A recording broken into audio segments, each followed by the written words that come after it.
You can't miss it. Ah, look at all these diamonds. Today's video, you don't want to miss. Why? Because you're thinking, dreaming, just wondering, what diamond shape should I get? This video, it's for you. It has to be for you.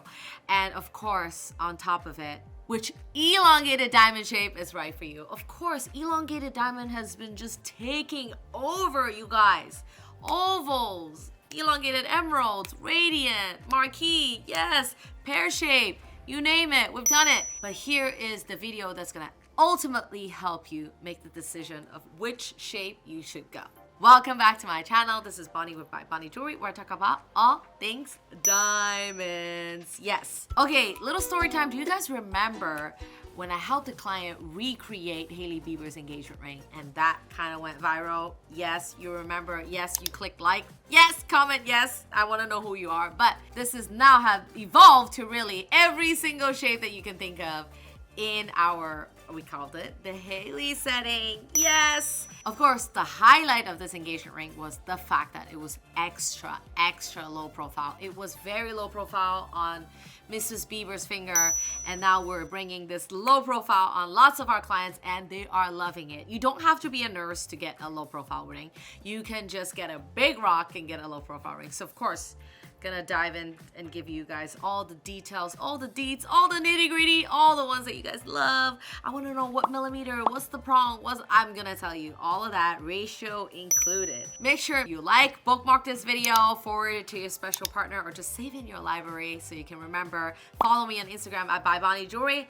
Let's dive right in. Okay, so coming up, ring number 1, which I love, honestly, is the cushion cut version of this ring. So for you guys who don't know what a cushion cut diamond is basically a hybrid between a round and a square. A round diamond and a square diamond made a baby, and here is your cushion. Cushion tends to have a more pillowy shape. It also comes in many different types of cushion. I have other cushion videos that you can watch.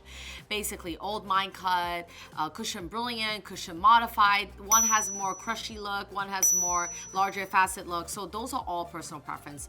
If you want to know differences between each cushion cut, I've made different videos, but this one kind of has, I would say, kind of like a hybrid, an elongated shape, right? But then it still has more of a mix of just lots of fire sparkle in this diamond. So I feel like cushion cut is very personal into what you're choosing. In this particular ring, we did 2mm with two-tone, and we have 2 rolls of hidden halo. So for those of you who are like, oh, what's the difference between 1 roll of halo or 2 rolls of halo? Honestly, 2 rolls, double the sparkle from the side. But I personally actually also really love the 1 roll, which is on this bigger oval ring right here. Why? Because when the bottom doesn't have any diamonds, you just, you don't really have to worry about anything if you're choosing many different types of wedding band that you want to go with it. So what does it mean to have an extra low profile ring? I'll talk about that in a second, but I'll show you the second shape that I'm talking about here, which is a little bit elongated shape. This one is a 142 ratio 2 carat emerald cut diamond. It's D color, internally flawless, you guys. Okay, so ratio, what is ratio? Length divided by width. Very important thing for you guys to know. I've made a video about why is ratio important, because a 2 carat of a 135 ratio and a 2 carat of a 145 ratio could easily be 15% larger based on the same carat weight. Does that mean that you always have to go with the longer ratio? Absolutely not. It depends on the shape of your hand. Sometimes if you have wider fingers versus slimmer fingers, it's gonna look different on you. So for those of you who are considering elongated shape, make sure to check out ratio. Okay, style number 3, which is this one in pear shape. So this is definitely a new debut. We have made a lot of different pear shapes rings before, with double halo, with split shank, triple roll pave. That one was a stunner. But the biggest thing about all of these rings that you're seeing on my hand, which is inspired by Mrs. Bieber, is the fact that it is extra low profile. So the fact that it's extra low profile, what does that mean? It will give you limitations on what wedding band you're gonna choose. Oh my god, I cannot say this enough. For brides that are out there with all these rings that you bought, whichever engagement ring of yours, you start to realize, oh my gosh, and then you're like, okay, let's go shop for my wedding band, and you take your ring, your low profile ring, doesn't have to be style, whatever style, and then you get this, right? Which is the big separation between your engagement ring and wedding band. Okay, so for those of you who are like, oh no, I like that, I don't mind the huge gap, go for it. That's great. More power to you. But from my survey and research of talking to multiple different customers, usually the feedback is like, oh, Bonnie, I kind of just want them to be tight together. Okay, I have finally found solutions for that. I will be showing you these matching wedding bands that we have, which is a contour style that sits perfectly, chef kiss, low profile, and it's literally perfect. We've made it now for matching for an oval, for a pear shape, and each and every single contour that you will see is actually made for a different shape. So if it's more of a square contour, I'll show you the listing that we have. It's made for more of a square cut diamond, so either emerald or radiant. We have different versions to go with each one, but that's a different story. We'll talk about it at a different time. But if you are looking for an elongated shape diamond and you're wondering, should I get a pear shape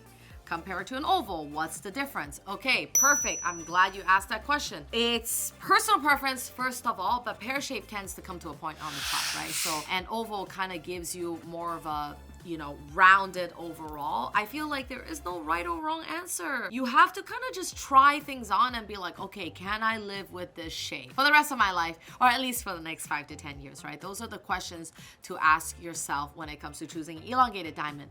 A lot of people talk about bow tie effect when it comes to elongated diamond. I've spoken about it in countless videos, and my verdict, whenever I get an inquiry that says, Bonnie, can I get an oval or a pear shape without bow tie? The answer is no, you cannot.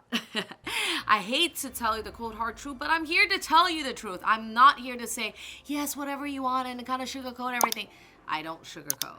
Okay, I'm gonna tell you exactly how it is when it comes to choosing your ring. Okay, what we're trying to do with our curation process is just basically source the better cut that shows minimal bow tie. Okay, why does it have a bow tie? Is because it's an elongated diamond. So if you were telling me in your email, Bonnie, I don't want any bow tie, then my answer is gonna say buy a round diamond. Okay, I'm sorry, I don't want to sound harsh, but it is the cold hard truth. Okay, you guys need to know that. Okay, it's a very important decision to make when it comes to buying your ring. Okay, so next up after the pear shape, it's our beloved oval. Yes, the original oval Haley ring. Okay, so I have actually 2 different carat size here. Wanted to go over, so of course, this one is our honking, it's almost 6 carat. For those of you who are like, oh my God, who did you make that for? Yes, I made that for a very beautiful client of mine.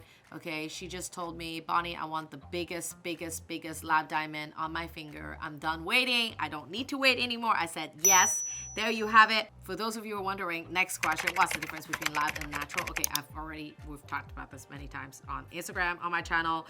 Everybody's talking about it. It's a hot topic. I have multiple videos on it. If you want to watch it, please, the link is there. Watch it. Basically here in this clip, I really want to show you the difference between the white prong and the yellow prong, okay? Oftentimes you'll see that we're making this ring in 2-tone, and then of course we make them in all yellow too. So the biggest question I get from people is like, why are you making the prongs white? What is it supposed to look like? How is it different? So here you go. These are the difference. Typically when the prongs are yellow, you'll see that it gives the overall ring a little bit more warmth.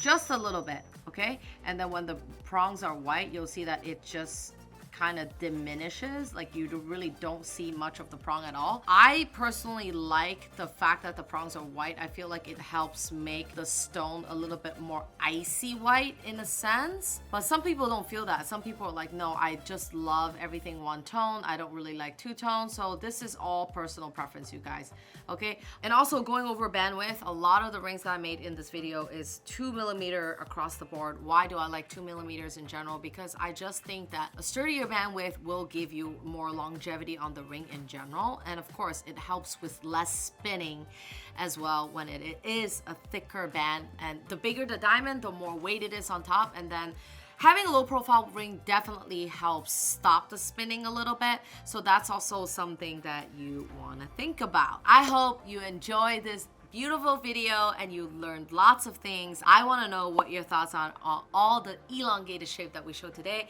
If you have any questions about any of these rings, I'll leave all the links below. And make sure you follow me on social media at By Bonnie Jewelry, and we'll be bringing you more diamonds, more joy. See you in my next video. Bye!